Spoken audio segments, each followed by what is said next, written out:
Last October, by the way, as those caravans were approaching the U.S. border, on this show, I warned of something that was being lost in the greater debate. Watch. This is a national security issue, an economic issue, costs taxpayers billions of dollars to take all these people in, public schools, health care, all of what we know. It's a health issue, too, because we don't know what people have coming in here. We have diseases in this country we haven't had for decades.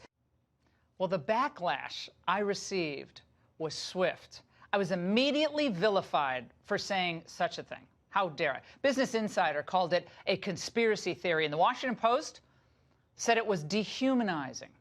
Well, wouldn't you know it? Today, Reuters reported, or yesterday, excuse me, that outbreaks of infectious diseases among migrants, including cases of the mumps, measles, etc., have forced over 2,000 of them into quarantine at various detention centers across the country. So my question, will those critics now go after Reuters? Is it all dehumanizing? Joining me now to discuss this way beyond mumps is Marc Siegel. Dr. Siegel, I was flayed for warning about this, but this is a real health risk to American citizens, especially American school children, is it not? Absolutely right, Laura. You know, the Immigration and Customs Enforcement has their hands full, 50,000 in detention centers, and as you just pointed out, over 2,000 now in quarantine. Mumps travels through the air. Mumps, you may not have symptoms and you're spreading it. Measles as well. Also chickenpox. Also, there's cases of tuberculosis being found.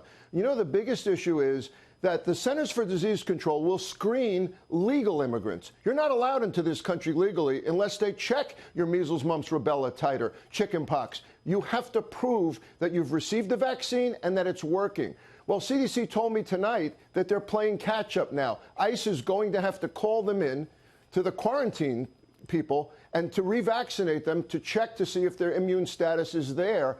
You're absolutely right calling this a public health emergency. That's part of the problem here. It's a big part of the problem, and it ties in with national security. Multiple diseases are coming in with the migrants. Well, Dr. Siegel, also, when someone comes in and you say, well, have you been vaccinated? I mean, how are you going to ever check that?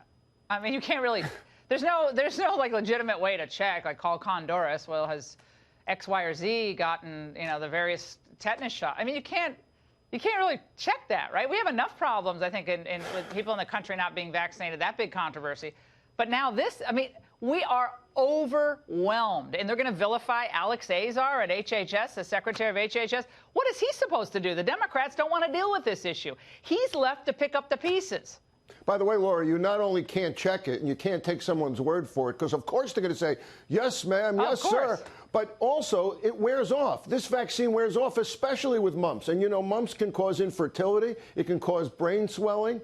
So these are not just minor childhood diseases we're talking about. We're seeing a measles resurgence mainly across the border. And then people that don't get vaccinated, like you said, people that refuse to get vaccinated, it spreads like wildfire to the unvaccinated population. This is a threat, a public health threat.